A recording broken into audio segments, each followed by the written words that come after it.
합니다. 한국. 60조 원 규모의 캐나다 차세대 잠수함 사업. 2026년 7월 6일 승자는 독일이었습니다. 성능도, 가격도, 인도 시기도 한국이 앞섰다는 평가 속에서도 결정적인 한 표는 나토 동맹이었습니다. 한국은 조용히 그러나 단호하게 온타리오에서 손을 뗐습니다. 몇 달을 기다려온 철강 노동자들. 그들이 가장 먼저 느낀 건 승패가 아니라 상실이었습니다. 지금부터 그 전말을 공개합니다. 아침 회의실에 들어서자 벽에 붙은 공정표가 가장 먼저 눈에 들어왔습니다. 온타리오 조선소와 하나오션이 함께 그려온 훈련센터 조감도, 그 옆에는 모호크 칼리지와의 교육 프로그램 일정표가 나란히 붙어 있었습니다. 저는 커피를 한 모금 마시며 그 종이들을 훑어봤습니다. 벽 한쪽에는 지난 몇 달간 찍은 현장 사진들도 붙어 있었는데 다들 웃는 얼굴이었습니다. 오늘도 평범한 하루가 될 거라 생각했습니다. 에마, 강제공장 부지 측량팀이 오늘 오후에 다시 온대요. 동료 라이언이 문을 열고 들어오며 말했습니다. 그는 손에 서류철을 잔뜩 들고 있었습니다. 저는 고개를 끄덕였습니다. 알고마 스틸 쪽엔 연락해뒀어요? 네, 벌써 기대하고 있더라고요. 재고용 명단까지 미리 뽑아놨다던데요. 저는 그 말에 옅게 웃었습니다. 지난 반년간 이 프로젝트에 쏟은 시간을 생각하면 그 정도 기대는 당연한 결과처럼 느껴졌습니다. 하나오션과의 파트너십은 2월에 시작된 이후 순조롭게 진행되었고 저는 그 실무를 처음부터 맡아온 사람이었습니다.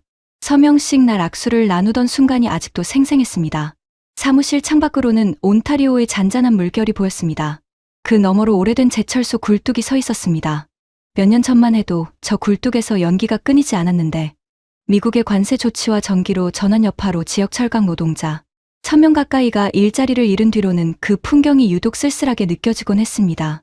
저는 이 지역에서 나고 자랐고 그 굴뚝 아래서 일하던 아버지 세대의 얼굴들을 여전히 기억하고 있었습니다.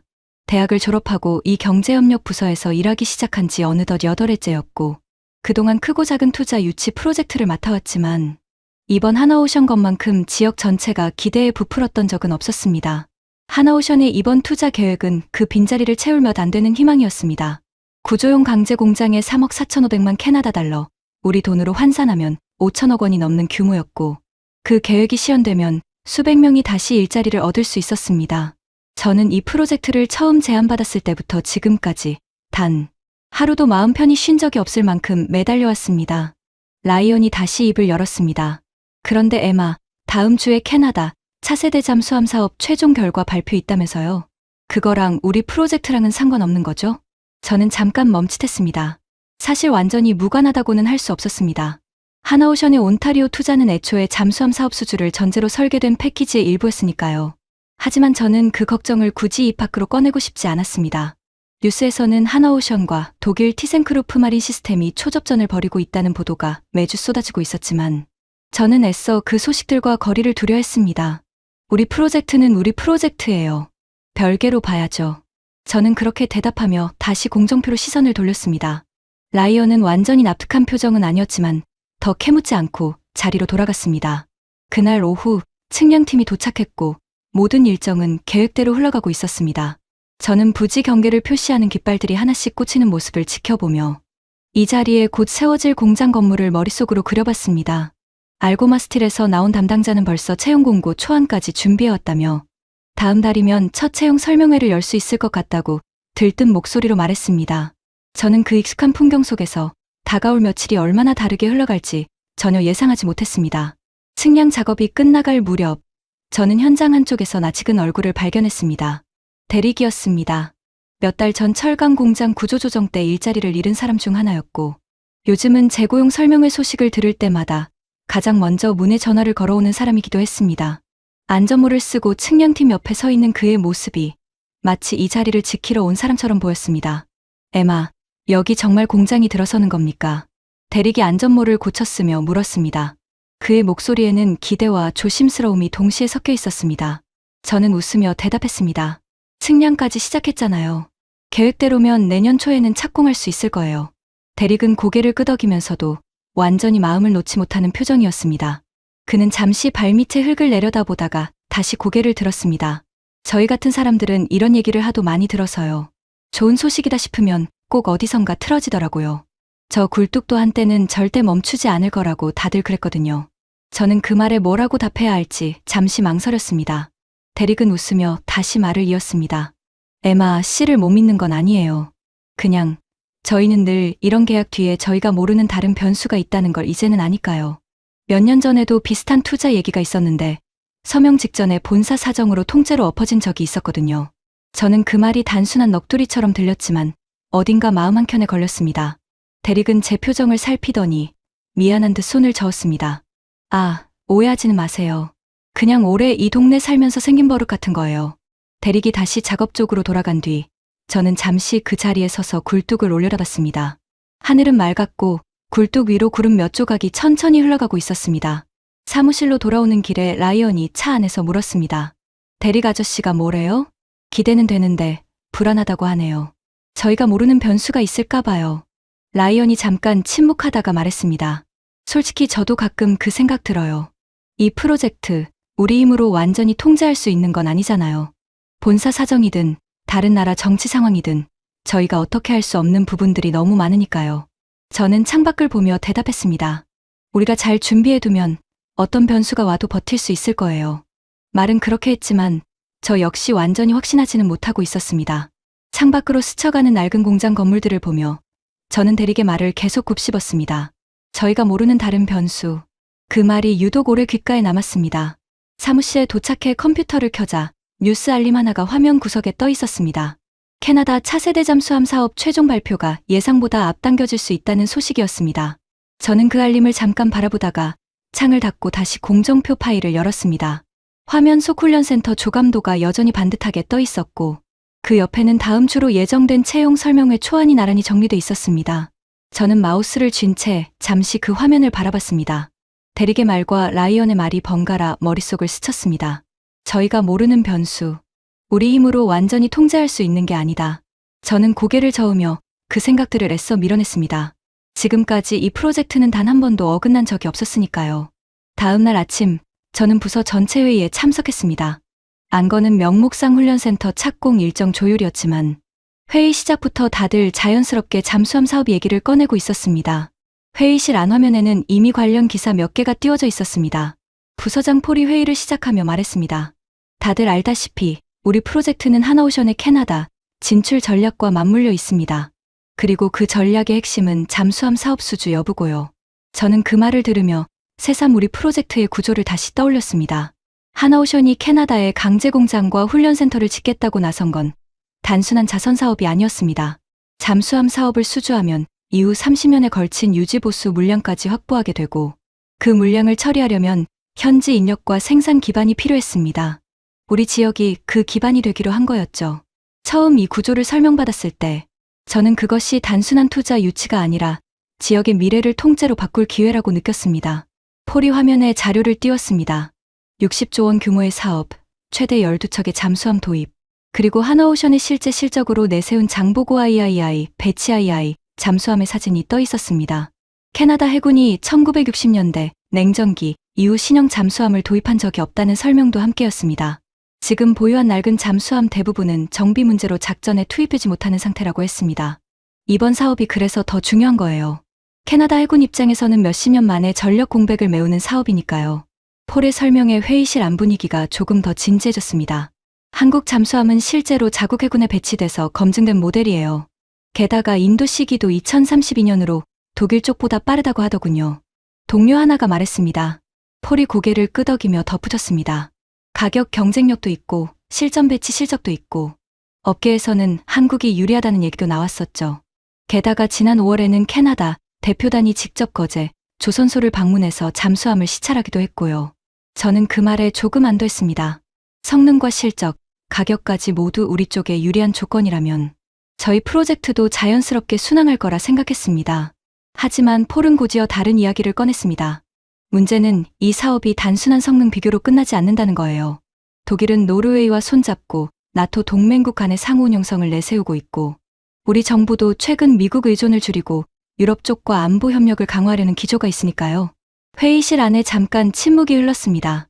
저는 그 침묵 속에서 이 사업이 결국 잠수함의 성능이 아니라 훨씬 복잡한 셈법으로 결정될 수도 있겠다는 생각이 처음으로 스쳤습니다. 옆자리에 앉은 동료가 조용히 중얼거렸습니다. 성능으로 안 되면 결국 정치로 되는 거네요. 아무도 그 말에 반박하지 않았습니다. 폴이 화제를 다시 훈련센터 일정으로 돌리며 회의를 마무리했지만 회의실을 나서는 사람들의 표정에는 조금 전과는 다른 무게가 실려 있었습니다. 회의가 끝난 뒤 저는 자리로 돌아와 창밖을 바라봤습니다. 강제공장 부지에 꽂힌 측량 깃발들이 여전히 바람에 흔들리고 있었습니다. 저는 그 깃발들이 계속 그 자리에 서 있기를 바랐습니다. 대릭의 말이 다시 떠올랐습니다. 저희가 모르는 다른 변수.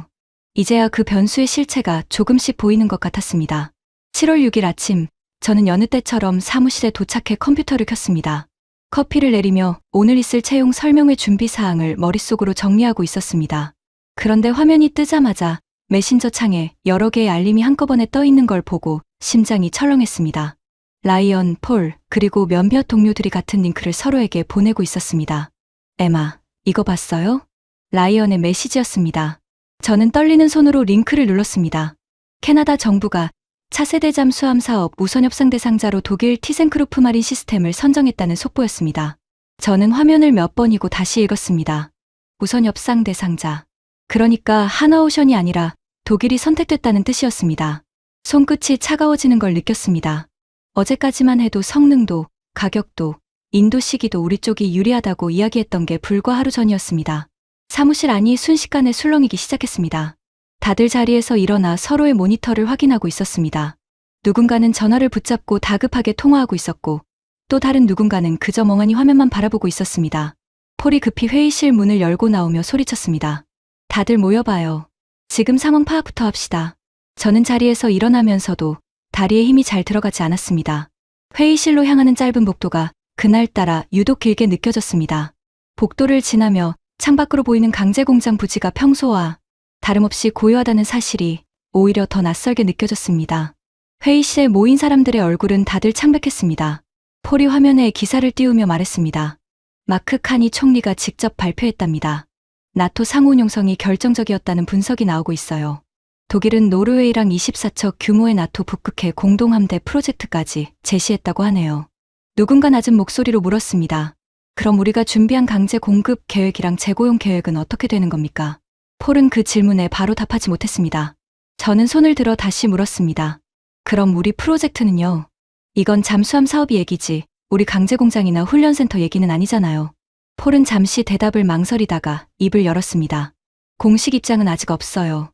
하지만 다들 알다시피 우리 프로젝트는 애초에 잠수함 사업 수주를 전제로 설계된 패키지였습니다. 회의실 안에 무거운 침묵이 흘렀습니다. 저는 대릭의 얼굴이 떠올랐습니다. 저희가 모르는 다른 변수가 있다는 걸 이제는 안다던 그 말이 지금 이 순간 너무나 정확하게 들어맞고 있었습니다. 라이언이 조심스럽게 물었습니다. 에마, 대릭 아저씨한테는 뭐라고 해야 하죠? 오늘 채용 설명회 준비하러 오기로 했는데 저는 그 질문에 바로 대답하지 못했습니다. 휴대전화를 꺼내 대릭에게 보낼 메시지를 몇 번이고 썼다가 지웠습니다. 마땅한 말이 떠오르지 않았습니다. 폴이 회의를 정리하며 말했습니다. 일단 본사 쪽 공식 입장이 나올 때까지 기다려봅시다. 현장 작업은 잠정 중단하지 말고 유지하되 신규 계약 체결은 보류합니다. 회의실을 나서면서 저는 창밖으로 강제공장 부지를 바라봤습니다. 측량 깃발들은 여전히 그 자리에 꽂혀 있었지만 저는 왠지 그 깃발들이 이전과는 다르게 보였습니다. 그날 오후 저는 대릭에게서 전화를 받았습니다. 뉴스를 이미 본 모양이었습니다. 그의 목소리는 평소보다 조금 빠르고 높았습니다. 에마, 소식 들었어요. 그래도 우리 공장 얘기는 별개인 거죠? 저는 잠깐 숨을 고르고 대답했습니다. 아직 공식 입장은 없어요. 저희도 지금 확인 중이에요. 대릭은 잠시 말이 없다가 애써 밝은 목소리로 말했습니다. 그 밝음이 오히려 저에게는 더 무겁게 느껴졌습니다. 그렇죠. 강제공장은 강제공장이고 잠수함은 잠수함이니까요. 별개 사업이라고 하셨잖아요. 저는 그 말에 뭐라 답해야 할지 몰라 잠시 침묵했습니다. 대릭이 다시 말을 이었습니다. 다음 주 채용 설명회는 그대로 진행되는 거죠? 저희 집사람한테도 벌써 얘기해놨거든요. 그 말에 저는 가슴이 더 무거워졌습니다. 이미 가족에게까지 말을 전한 대릭의 마음이 눈에 선했습니다. 일정은 아직 그대로예요. 취소한다는 말은 없었어요. 전화를 끊고 나서 저는 한동안 책상 앞에 앉아 움직이지 못했습니다. 완전히 거짓말을 한 건 아니었지만 완전한 진실을 말한 것도 아니었습니다. 대릭의 들뜬 목소리가 계속 귓가에 맴돌았습니다. 저녁 무렵 라이언이 제 자리로 다가왔습니다. 그의 손에는 태블릿이 들려 있었고 화면에는 몇 개의 기사 창이 겹쳐 떠 있었습니다. 에마, 본사 쪽 반응 좀 알아봤어요? 하나오션 측 공식 입장은 아직 안 나왔대요. 다만 협상단 내부에서는 이번 결정과 별개로 온타리오 프로젝트는 유지할 수도 있다는 얘기도 나온다고 하고요. 라이언의 표정이 조금 밝아졌습니다. 그럼 희망이 있는 거네요. 저는 고개를 끄덕이면서도 마음 한켠은 여전히 불안했습니다. 잠수함 사업과 온타리오 프로젝트가 애초에 하나의 패키지로 설계됐다는 걸 회의에서 직접 들었으니까요. 희망을 붙잡고 싶은 마음과 현실을 냉정하게 봐야 한다는 마음이 계속 부딪히고 있었습니다. 라이언이 다시 물었습니다. 만약 정말 철수하기로 하면 우리는 어떻게 되는 거예요? 저는 그 질문에 쉽게 답하지 못했습니다. 그건 그때 가서 생각해 봐야겠죠. 지금은 일단 확인이 먼저예요. 저는 그날 밤 집에 돌아와서도 계속 뉴스를 확인했습니다. 하나오션 관련 기사가 새로 올라올 때마다 심장이 철렁했습니다. 대부분은 잠수함 사업 관련 분석 기사였고 온타리오 프로젝트를 직접 언급하는 내용은 아직 없었습니다. 저는 그 침묵이 오히려 더 불안하게 느껴졌습니다. 다음 날 아침, 저는 사무실에 출근하자마자 폴을 찾아갔습니다. 폴, 우리가 먼저 본사에 확인 요청을 넣어보면 안 될까요? 계속 기다리기만 하는 건 너무 불안해요. 폴이 잠시 저를 바라보다가 고개를 끄덕였습니다. 좋아요. 오늘 오후에 화상회의 잡아볼게요. 하나 캐나다 법인 쪽에 연락해서 정확한 입장을 들어봅시다. 저는 그 대답에 조금이나마 안됐습니다. 무언가라도 할 수 있다는 사실이 불안 속에서 유일한 위안이었습니다. 폴이 회의 일정을 잡는 동안 저는 자리로 돌아와 대릭에게 다시 전화를 걸어야 할지 잠시 고민했습니다. 하지만 아직은 확실한 것이 없었기에 저는 결국 전화기를 다시 내려놓았습니다. 그날 오후 화상회의가 예정된 시각보다 10분 일찍 시작됐습니다. 화면 저편에 하나오션 캐나다 법인 관계자 킬런이 앉아 있었습니다. 그의 표정만으로도 저는 이미 좋지 않은 소식이라는 걸 직감했습니다. 평소라면 가벼운 인사말로 회의를 시작했을 텐데 이번에는 인사도 생략한 채 곧바로 본론으로 들어갔습니다. 폴, 에마, 그리고 팀원 여러분. 어렵게 말씀드리게 됐습니다. 킬런이 화면 너머로 천천히 입을 열었습니다. 하나오션과 온타리오 조선소, 모호크 칼리지 간의 협력 계획은 애초에 잠수함, 사업 수주를 전제로 체결된 것이었습니다. 이번 결과에 따라 저희는 해당 협력 사업에서 철수하기로 결정했습니다. 저는 그 말을 듣는 순간 숨이 턱 막혔습니다. 옆에 앉은 라이언도 손에 쥔 펜을 떨어뜨렸습니다. 회의실 안에 누구도 쉽게 입을 열지 못했습니다. 화면 속 킬런의 얼굴도 편해 보이지는 않았습니다. 폴이 떨리는 목소리로 물었습니다. 완전 철수라는 말씀이신가요? 재검토 여지는 없는 겁니까? 킬런이 잠시 침묵하다가 대답했습니다. 캐나다 정부가 만약 TKMS와의 협상이 결렬될 경우 하나오션을 우선 협상자로 재지정할 권리를 갖고 있다는 조항은 남아 있습니다. 하지만 지금 시점에서 저희가 확답 없는 투자를 계속 이어가기는 어렵습니다. 저는 그 대답을 들으며 완전히 끝난 것도 아니지만 완전히 이어지는 것도 아닌 애매한 상태에 놓였다는 걸 깨달았습니다. 재지정 조항이라는 말이 한 가닥 신라 같은 희망으로 다가왔지만 동시에 그 신라틀 붙잡고 얼마나 더 버텨야 할지 막막하기도 했습니다. 저는 그 순간 대릭의 얼굴이 떠올랐습니다. 다음 주로 예정된 채용 설명회, 이미 아내에게 소식을 전했다는 그의 목소리가 귓가에 울렸습니다. 킬런 씨, 그럼 저희 지역 채용 계획은 어떻게 되는 겁니까? 제가 묻자 킬런의 표정이 잠시 흔들렸습니다. 화면 너머로도 그가 말을 고르는 게 느껴졌습니다. 정말 죄송합니다. 저희도 이 결정이 지역에 미칠 영향을 알고 있습니다. 알고마 스틸과의 강제 공급 계획, 재고용 예정자 명단까지 저희도 다 파악하고 있었으니까요. 다만 회사 차원에서는 불가피한 결정이었습니다. 화상회의가 끝난 뒤 회의실 안에는 한동안 아무도 말을 꺼내지 못했습니다. 저는 창밖으로 강제 공장 부지를 바라봤습니다. 측량 깃발들이 여전히 그 자리에 꽂혀 있었지만 이제 그 깃발들은 아무것도 지키지 못하는 표식처럼 보였습니다. 며칠 전만 해도 저 깃발들을 보며 미래를 그렸는데 지금은 그저 흙바닥에 꽂힌 천 조각일 뿐이었습니다. 라이언이 먼저 침묵을 깼습니다. 에마, 이거 대릭 아저씨한테는 어떻게 전해요? 저는 대답 대신 자리에서 일어나 창문 쪽으로 걸어갔습니다. 전화를 걸어야 했지만 손이 쉽게 움직이지 않았습니다. 폴이 낮은 목소리로 덧붙였습니다. 일단 오늘 안으로는 지역사회에 공식 안내를 해야 할 것 같아요. 소문으로 먼저 퍼지는 것보다는 나으니까요. 저는 고개를 끄덕였습니다. 하지만 그 순간에도 제 머릿속에는 대릭의 들뜬 목소리만 계속 맴돌고 있었습니다. 저는 결국 그날 저녁 대릭에게 직접 전화를 걸었습니다. 몇 번이나 번호를 눌렀다 지웠다 반복한 끝이었습니다. 사무실 창밖은 이미 어두워져 있었고 다른 동료들은 대부분 퇴근한 뒤였습니다. 대릭 씨, 드릴 말씀이 있어요. 전화 너머로 대릭의 목소리가 밝게 들렸습니다. 에마, 마침 잘 됐네요. 저 오늘 아내랑 채용 설명회 얘기하다가 애들 옷도 새로 사줄 수 있겠다고 웃었거든요. 저는 그 말을 끊어야 했습니다. 목이 메어 잠시 말이 나오지 않았습니다. 대릭 씨, 죄송합니다. 오늘 하나오션 쪽에서 온타리오 협력사업 철수를 공식 발표했어요. 전화 너머로 잠시 정적이 흘렀습니다. 그 침묵이 어떤 말보다 무겁게 느껴졌습니다. 철수요? 완전히요? 대릭의 목소리가 눈에 띄게 가라앉아 있었습니다. 저는 조심스럽게 설명했습니다. 협상이 결렬되면 재지정될 가능성은 남아있대요. 하지만 지금 당장은 예정된 채용 계획도 잠정 중단될 수밖에 없을 것 같아요. 다음 주 설명회도 미뤄질 것 같고요. 대릭은 한동안 아무 말도 하지 않았습니다. 저는 그 침묵 속에서 그가 어떤 표정을 짓고 있을지 짐작할 수 있었습니다.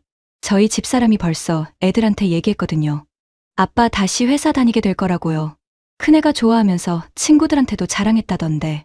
그 말에 저는 가슴이 무너지는 것 같았습니다. 뭐라 위로의 말을 건네야 할지 도무지 떠오르지 않았습니다. 대릭의 목소리는 여전히 담담했지만 그 안에서 조금씩 갈라지는 떨림이 느껴졌습니다. 죄송해요, 대릭 씨. 저희도 최선을 다했는데. 아니에요, 에마 씨. 에마 씨 잘못이 아니잖아요. 다만 대릭이 말을 잇지 못했습니다. 저는 전화기를 귀에 댄 채 그저 기다렸습니다. 수화기 너머로 그의 옅은 한숨 소리가 들렸습니다. 다만 이 동네 사람들은 이런 얘기를 너무 많이 들어봤어요. 큰 소식이 왔다가 결국 다른 나라 사정 때문에 사라지는 거요. 저희는 그저 기다리는 것밖에 할 수 있는 게 없더라고요. 전화를 끊고 나서 저는 한동안 책상에 엎드려 있었습니다. 사무실 안은 조용했고 창밖가로 등 불빛만이 책상 위로 길게 드리워져 있었습니다. 라이언이 조용히 다가와 제 어깨를 두드렸습니다. 에마, 괜찮아요? 저는 고개를 들지 못한 채 대답했습니다. 대릭 씨네 애들한테는 이제 뭐라고 설명해야 할지도 모르겠어요. 라이언이 제 옆에 의자에 앉으며 조용히 말했습니다. 우리가 할 수 있는 건 다 했잖아요. 부지 측량도, 알고마 스틸 협의도, 채용 계획도. 저희 잘못이 아니에요.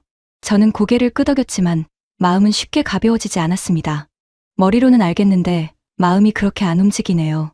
대릭 씨 목소리가 계속 귓가에 맴돌아요. 라이언은 더 말을 잇지 않고 그저 제 옆에 잠시 앉아 있어 주었습니다. 저는 그 침묵이 오히려 고마웠습니다. 굳이 위로의 말을 짜내려 하지 않는 그 배려가 그날 저에게는 가장 필요한 것이었습니다. 그날 밤, 저는 좀처럼 잠들지 못하고 지난 몇 달간의 사진첩을 뒤적였습니다. 휴대전화 화면 불빛만이 어두운 방 안을 밝히고 있었습니다. 2월, 하나오션과 온타리오 조선소, 모오크, 칼리지 3자가 함께 협약서에 서명하던 날의 사진이 가장 먼저 나왔습니다. 다들 활짝 웃고 있었고 저도 그 사이에서 손뼉을 치고 있었습니다. 그날 서명식이 끝난 뒤 킬런이 저에게 다가와 이렇게 말했었습니다. 에마 씨 덕분에 이 지역이 다시 살아날 것 같아요. 저는 그 말을 듣고 정말 뭉클했습니다. 몇 년간 침체돼 있던 지역에 처음으로 확실한 청사진이 그려지는 순간이었으니까요. 시장님도 그 자리에서 짧게 축사를 했었는데 이 협약이 지역 경제의 전환점이 될 거라고 말씀하셨던 게 기억납니다. 그날 저는 퇴근길에 부모님께 전화를 걸어 드디어 뭔가 제대로 된 일을 해냈다고 자랑했었습니다. 4월에는 모오크 칼리지에서 첫 설명회가 열렸습니다.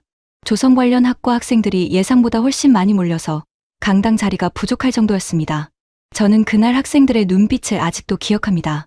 다들 이 지역에 남아서 일할 수 있다는 사실에 들떠 있었습니다. 설명회가 끝난 뒤 한 학생이 저에게 다가와 부모님이 다른 도시로 떠나라고 했었는데 이제는 그럴 필요가 없어졌다며 웃던 얼굴이 아직도 생생합니다. 5월에는 알고마 스틸과의 강제 공급 협의가 마무리됐습니다. 담당자가 저에게 재고용 예정자 명단 초안을 보여주며 이렇게 말했었죠. 이 명단에 있는 사람들 대부분이 몇 년째 다른 일자리를 전전하던 사람들이에요. 이 계획이 그들에게 얼마나 큰 의미인지 아실 겁니다. 저는 그 명단에서 대릭의 이름을 처음 봤을 때를 기억합니다. 그 옆에 적힌 짧은 메모, 전 용접공, 재취업 희망이라는 글자가 유독 눈에 들어왔었죠. 저는 그 이름을 손가락으로 짚으며 이 사람에게 이 프로젝트가 얼마나 중요할지 처음으로 실감했습니다. 6월에는 부지 측량이 시작됐고 저는 매주 현장을 찾아 진행 상황을 확인했습니다. 대릭도 그 무렵부터 자주 현장에 나와 있었습니다. 처음엔 그저 지나가다 들르는 것처럼 보였지만 점점 자기 일처럼 현장을 지켜보고 있다는 걸 느낄 수 있었습니다. 한 번은 그가 측량팀에게 직접 물 한 병씩을 건네는 모습을 본 적도 있었습니다.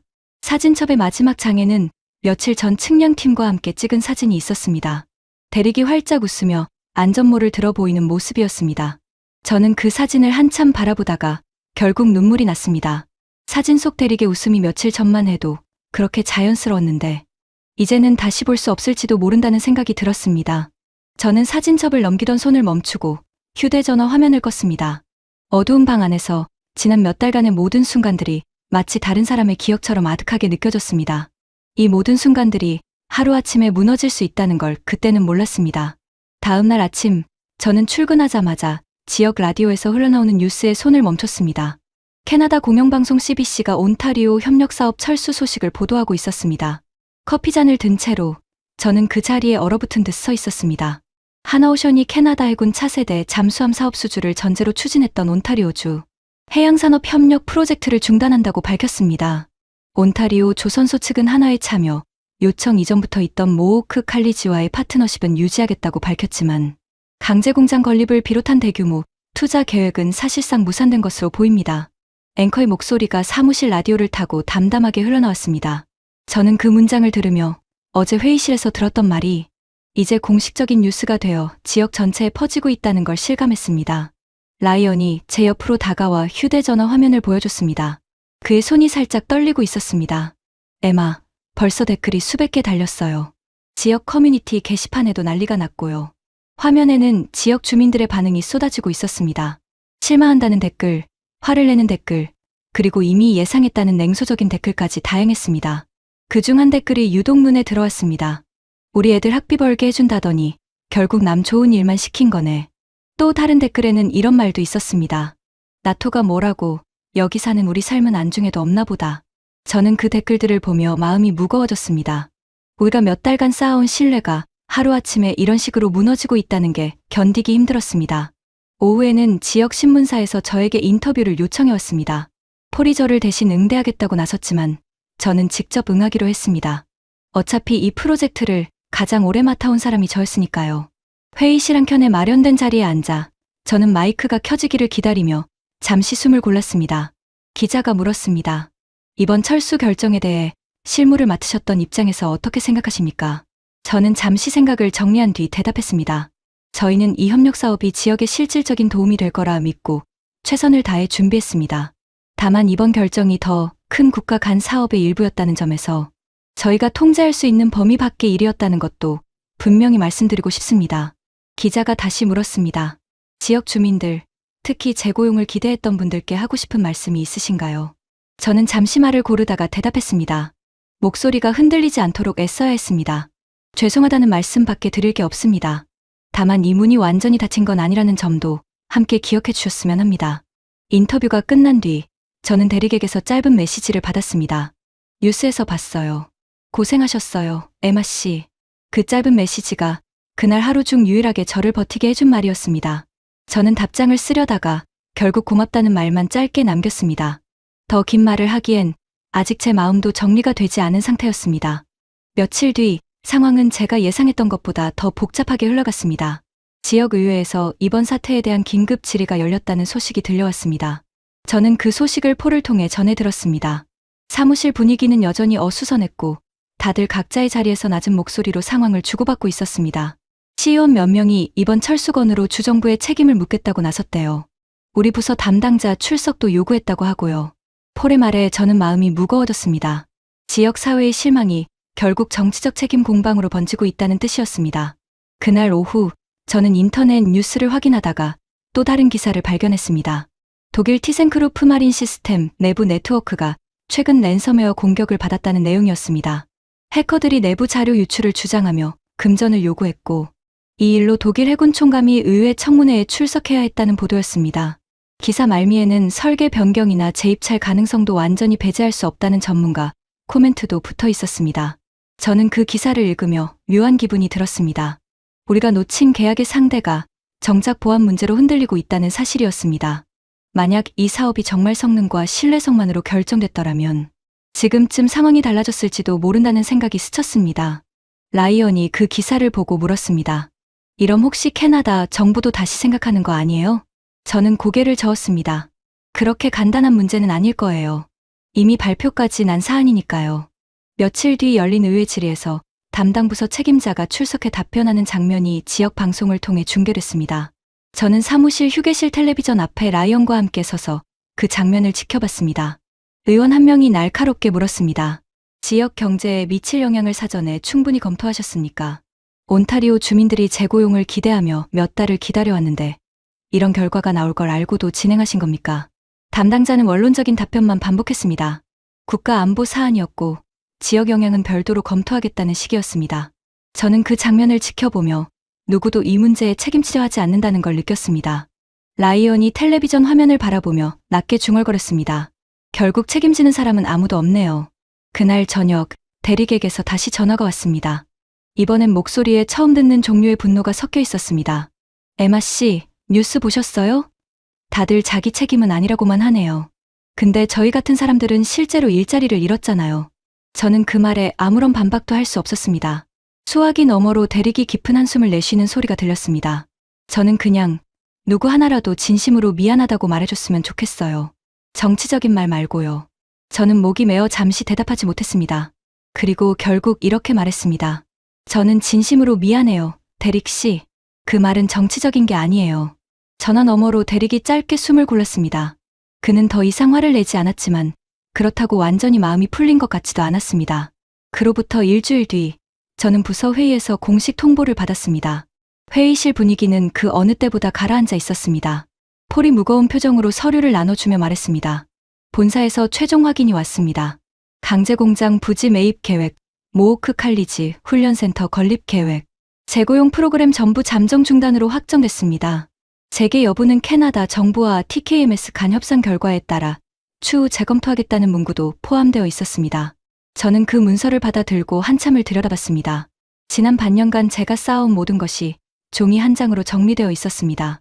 서명식 사진, 설명회 현장, 측량 깃발이 꽂히던 날까지 모든 순간들이 이 몇 줄의 문장 앞에서 무의미해지는 것 같았습니다. 폴이 덧붙였습니다. 측량 깃발도 이번 주 안으로 철거하기로 했습니다. 부지는 원상복구 절차에 들어갑니다. 회의실 안 누군가 나지막이 한숨을 쉬는 소리가 들렸습니다. 저는 그 말을 듣는 순간 뭔가 단단히 무너지는 소리를 들은 것 같았습니다. 측량 깃발을 철거한다는 건 이 프로젝트가 완전히 끝났다는 걸 상징적으로 보여주는 일이었습니다. 회의가 끝난 뒤 저는 알고마스틸 담당자에게 전화를 걸었습니다. 재고용 명단을 다시 접어야 한다는 소식을 전해야 했습니다. 담당자는 한동안 말이 없다가 낮은 목소리로 대답했습니다. 이 명단에 있는 사람들한테 뭐라고 해야 할지 모르겠네요. 몇 달을 기다렸는데 몇 명은 벌써 다른 일자리 제안도 거절했다고 하더라고요. 저는 그 말에 아무 대답도 하지 못했습니다. 전화를 끊고 나서도 저는 한동안 수화기를 손에 쥔 채 자리에서 움직이지 못했습니다. 그날 오후 저는 직접 부지로 나가봤습니다. 측량 깃발들이 여전히 바람에 흔들리고 있었지만 이제 저 깃발들도 곧 뽑힐 예정이었습니다. 저는 그 자리에 서서 몇 달 전 대립과 나눴던 대화를 떠올렸습니다. 좋은 소식이다 싶으면 꼭 어디선가 틀어진다던 그의 말이 이렇게 정확히 들어맞을 줄은 몰랐습니다. 저는 그 깃발 하나를 손으로 잡아봤습니다. 천이 바람에 계속 펄럭이고 있었습니다. 저는 휴대전화를 꺼내 대릭에게 전화를 걸었습니다. 신호음이 몇 번 울린 뒤 그가 전화를 받았습니다. 에마 씨, 웬일이세요? 저는 잠시 숨을 고르고 말했습니다. 대릭 씨, 오늘 최종 통보가 왔어요. 프로젝트 전체가 중단됐습니다. 전화 너머로 긴 침묵이 흘렀습니다. 대릭은 한참 뒤에야 짧게 대답했습니다. 그렇군요. 그 짧은 대답이 어떤 원망보다 더 아프게 다가왔습니다. 저는 뭐라도 더 말해야 할 것 같아서 입을 열었지만 정작 아무 말도 나오지 않았습니다. 우리는 그렇게 한동안 전화기를 든 채 아무 말 없이 서로의 숨소리만 듣고 있었습니다. 그날 밤 저는 도무지 잠이 오지 않아 사무실에 남아 있었습니다. 다들 퇴근한 뒤라 건물 안은 조용했습니다. 창밖으로 보이는 강제공장 부지는 이미 어둠에 잠겨 있었고 낮에 봤던 측량 깃발도 이제 실루엣으로만 겨우 보였습니다. 저는 책상 위에 흩어진 서류들을 정리하다가 문득 이 모든 과정이 다 무엇을 위한 것이었는지 스스로에게 묻고 있었습니다. 그때 휴대전화가 울렸습니다. 킬런이었습니다. 이 시간에 그가 전화를 걸어온 적은 한 번도 없었습니다. 에마 씨, 늦은 시간에 죄송합니다. 잠깐 통화 괜찮으세요? 저는 조금 놀랐습니다.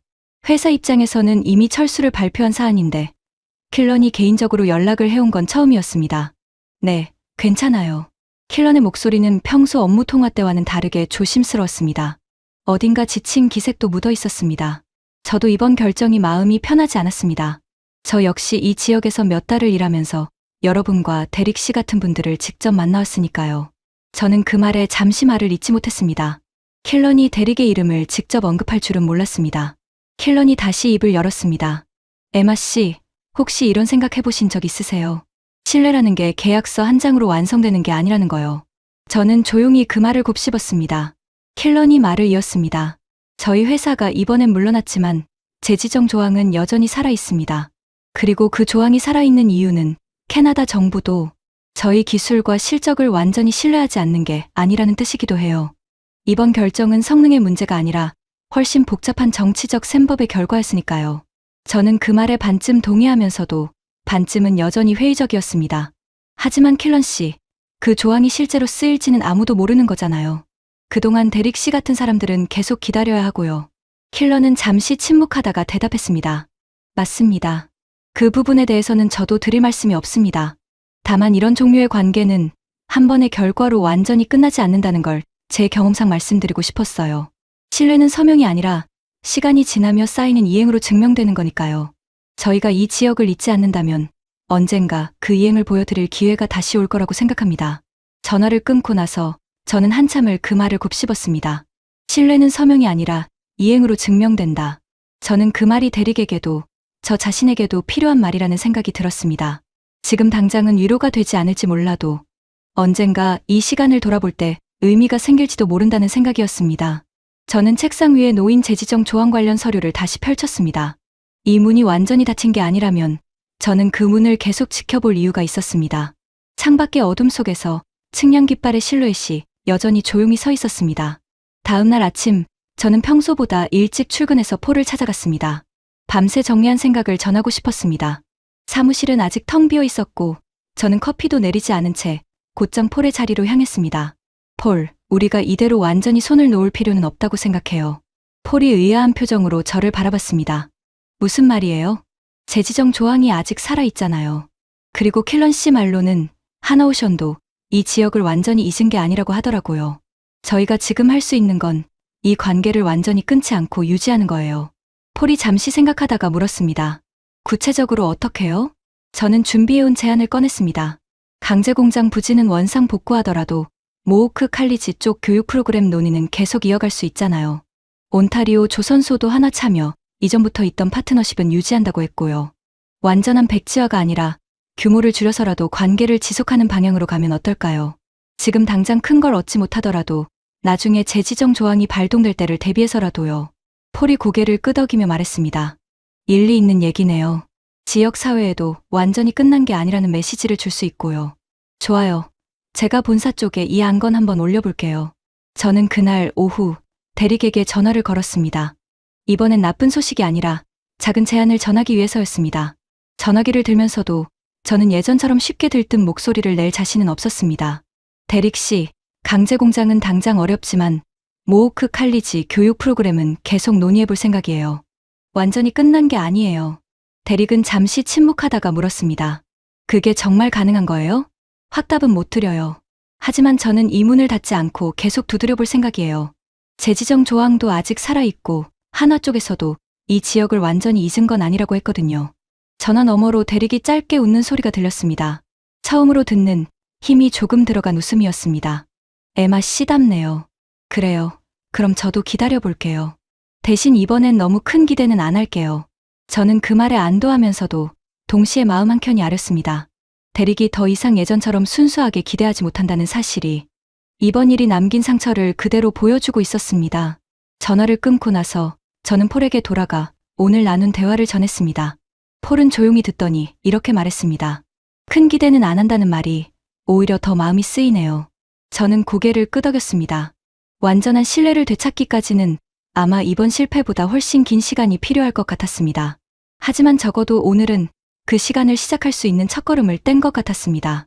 그로부터 2주쯤 지난 어느 날 폴이 저를 불렀습니다.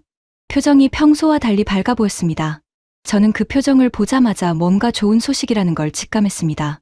에마, 본사에서 답이 왔어요. 모호크 칼리지 교육 프로그램 건 규모를 축소해서 계속 진행하기로 했답니다. 저는 그 말을 듣고 잠시 믿기지 않아 다시 물었습니다. 정말이에요? 완전히 접힌 게 아니었던 거예요? 폴이 웃으며 서류를 내밀었습니다. 킬런 씨가 본사에 직접 의견을 올렸다고 하더군요. 지역과의 관계를 완전히 끊는 건 장기적으로 손해라는 논리로요. 강제공장 투자는 어렵더라도 교육 프로그램 정도는 상대적으로 부담이 적으니 유지해보자는 결론이 났답니다. 저는 그 서류를 받아 들고 한참을 들여다봤습니다. 규모는 처음 계획했던 것에 비하면 훨씬 작았지만 완전히 사라진 게 아니라는 사실 하나만으로도 저에게는 큰 의미였습니다. 몇 주 전만 해도 모든 것이 끝났다고 생각했는데 이렇게 작은 불씨 하나가 다시 남아있었다는 게 신기하기까지 했습니다. 저는 그날 오후 대릭에게 직접 만나서 이 소식을 전하기로 했습니다. 전화보다는 얼굴을 보고 말하고 싶었습니다. 대릭은 예전 공장 근처 카페에서 저를 기다리고 있었습니다. 그의 앞에는 이미 식어버린 커피 한 잔이 놓여 있었습니다. 대릭 씨, 좋은 소식이 있어요.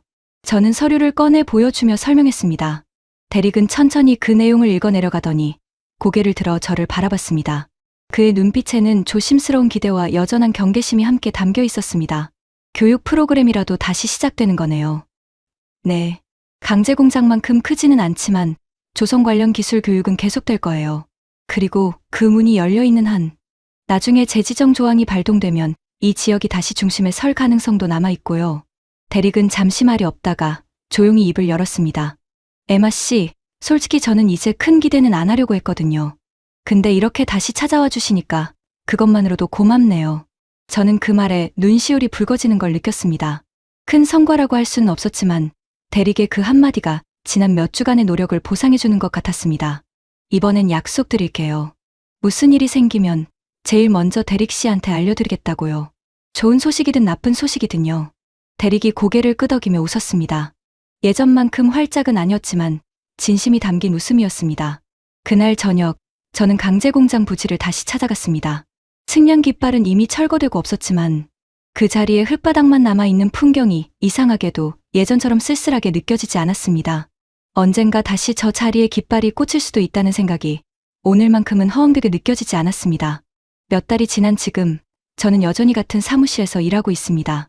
벽에 붙은 공정표는 그때와는 다른 내용으로 바뀌어 있습니다. 강제공장 계획 대신 모호크 칼리지 교육 프로그램 일정표가 자리를 채우고 있습니다. 규모는 작아졌지만 그 종이가 벽에 붙어 있다는 사실 자체가 저에게는 여전히 의미 있는 일입니다. 창밖으로 보이는 온타리오의 물결도 그때와 다름없이 잔잔하게 흐르고 있습니다. 대릭은 지난달부터 모호크 칼리지에서 진행하는 조선 기술 재교육 과정에 등록했습니다. 강제공장에서 일하는 건 아니지만 새로운 기술을 배우며 다시 뭔가를 준비하고 있다고 했습니다. 얼마 전 만났을 때 그는 예전보다 한결 편안해진 얼굴로 이렇게 말했습니다. 에마 씨, 이번엔 뭔가 확실한 게 손에 잡히기 전까지는 너무 앞서서 기대하지 않으려고요. 그래도 배우는 건 배우는 거니까요. 저는 그 말에서 예전과는 다른 종류의 단단함을 느꼈습니다. 무너졌던 기대가 완전히 회복된 건 아니었지만 대릭은 그 자리에서 다시 무언가를 쌓아가고 있었습니다.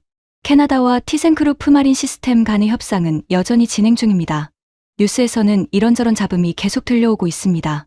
사이버 공격 여파와 설계 변경 가능성에 대한 보도가 여전히 이어지고 있었고 협상이 언제 최종 타결될지는 아무도 장담하지 못하는 분위기였습니다.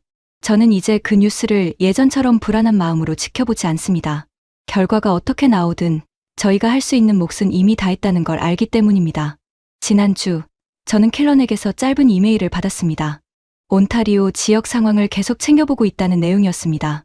특별한 약속이나 새로운 소식이 담긴 건 아니었지만 그저 안부를 묻는 그 짧은 문장 하나가 저에게는 뜻밖의 위안이 됐습니다. 답장을 쓰면서 저는 처음으로 이 관계가 단순한 사업 파트너십 이상의 무언가로 남았다는 생각이 들었습니다. 저는 요즘도 가끔 퇴근길에 옛 강제공장 부지를 지나갑니다.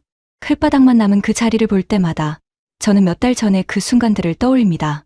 서명식의 박수 소리, 측량 깃발이 꽂히던 날의 설렘, 대릭이 안전모를 들어 보이며 웃던 얼굴, 그리고 그것들이 하루아침에 무너지던 순간까지. 이제는 압니다. 신뢰란 서명 한 장으로 완성되는 게 아니라 무너진 뒤에도 다시 관계를 이어가려는 그 노력 속에서 조금씩 쌓이는 것이라는 걸요. 그리고 그 노력은 어느 한쪽만의 몫이 아니라 저와 대릭, 킬런, 그리고 이 지역 사람들 모두가 함께 만들어가는 것이라는 것도요. 저는 오늘도 그 빈 부지를 지나며 언젠가 저곳에 다시 무언가가 세워질 거라는 작은 믿음을 품고 걸어갑니다. 오늘 이야기는 실제 사건을 바탕으로 만든 뉴스픽션 콘텐츠입니다. 본 영상의 내레이션과 스토리는 인공지능의 도움을 받아 제작되었으며 실제 사건에 상상력을 더해 각색한 창작물임을 밝힙니다. 에마, 라이언, 폴, 데릭, 킬러는 모두 실존 인물이 아닙니다. 특히 극중 하나오션 캐나다 법인 관계자, 킬러는 실제 보도에 등장하는 하나 캐나다 대변인과 이름이 유사하지만 완전히 별개의 가상인물입니다. 극중 그의 개인적인 통화 내용, 발언, 심경 등은 실존 인물의 발언이 아니라 전적으로 창작된 것임을 분명히 말씀드립니다. 픽션 요소, 에마, 라이언, 폴, 데릭, 킬러는 모두 가상의 인물입니다. 극중 킬러는 실제 하나 캐나다 대변인과 이름이 유사할 뿐 실존 인물과 무관한 창작된 캐릭터입니다. 온타리오 조선소 경제협력 담당자의 구체적인 업무 경험, 개인적 대화, 심경 변화는 모두 극적 재구성입니다. 등장인물 간의 통화 내용과 카페에서의 만남 장면은 창작입니다. 팩트 요소, 2026년 7월 6일 캐나다 정부가 약 60조 원 규모의 차세대 잠수함 사업 CPSP 우선 협상 대상자로 독일 티센크로프 마린 시스템 TKMS를 선정했습니다. 하나오션과 HD 현대중공업이 경쟁했으나 탈락했습니다. 2026년 7월 7일 하나오션은 잠수함 사업 수주를 전제로 추진했던 온타리오 조선소 모호크 칼리지와의 협력 사업에서 공식 철수한다고 밝혔습니다. 하나오션은 캐나다 알고마 스틸의 3억 4,500만 캐나다 달러 약 5,195억 원 규모의 구조용 강제 공장 투자 계획을 세웠으나 이 계획도 사실상 무산됐습니다. 온타리오 조선소 측은 하나 참여, 이전부터 있던 모호크 칼리지와의 파트너십은 유지하겠다고 밝혔습니다. 지역 철강 노동자 약 1,000명이 미국 관세와 전기로 전환 여파로 일자리를 잃은 상태였으며 이들의 재고용 기회가 이번 철수로 무산됐습니다. 레이크헤드대 국방경제학 교수는 이번 결과가 지역 입장에서는 분명 아쉬운 일이라고 평가했습니다. 캐나다 정부는 TKMS와의 협상이 결렬될 경우 하나오션을 우선 협상자로 재지정할 권리를 보유하고 있습니다. TKMS는 최근 내부 네트워크 랜섬웨어 공격을 받았고 이로 인해 독일 해군 총감이 의회 청문회에 출석해야 했습니다. 이 이야기가 전하고 싶은 것, 성능과 가격에서 앞섰던 한국이 결국 나토 동맹이라는 정치적 셈법 앞에서 밀려났고 그 여파는 지역 사회의 구체적인 삶에까지 미쳤습니다. 신뢰는 서명 한 장이 아니라 무너진 뒤에도 관계를 이어가려는 꾸준한 이행 속에서 쌓인다는 것을 이번 사례는 보여줍니다. 역사적 배경, 캐나다는 1960년대 냉전기 이후 신형 잠수함을 도입한 적이 없어 방공 전력 공백이 심각한 상태였습니다. 이번 CPSP는 그 공백을 메우기 위한 사업이었고 하나오션은 실전 배치된 장보고 III 배치 II 잠수함을 앞세워 경쟁했지만 결국 나토 유럽 중심의 안보 전략 앞에 고배를 마셨습니다. 이 영상은 캐나다 정부의 결정이 잘못됐다고 주장하려는 것이 아니며 독일이나 TKMS를 폄훼하려는 의도도 없습니다. 협상이 어떻게 최종 결론 날지 예단하지도 않습니다. 다만 국가 간 결정이 한 지역 사회의 구체적인 삶에 미치는 영향을 함께 돌아보고 싶었습니다. 이 영상이 젊은 시청자분들께는 큰 결정 뒤에 가려진 개개인의 삶을 한번 더 헤아려보는 계기가 되기를, 그리고 오래도록 이 산업을 지켜봐 오신 시청자분들께는 대한민국 기업이 해외에서 쌓아온 신뢰가 결코 가볍지 않다는 사실을 확인하는 시간이 되기를 바랍니다. 해외 감동 대한민국은 대한민국의 실제 기술과 산업, 외교 성과를 바탕으로 감동적인 이야기를 전하는 채널입니다.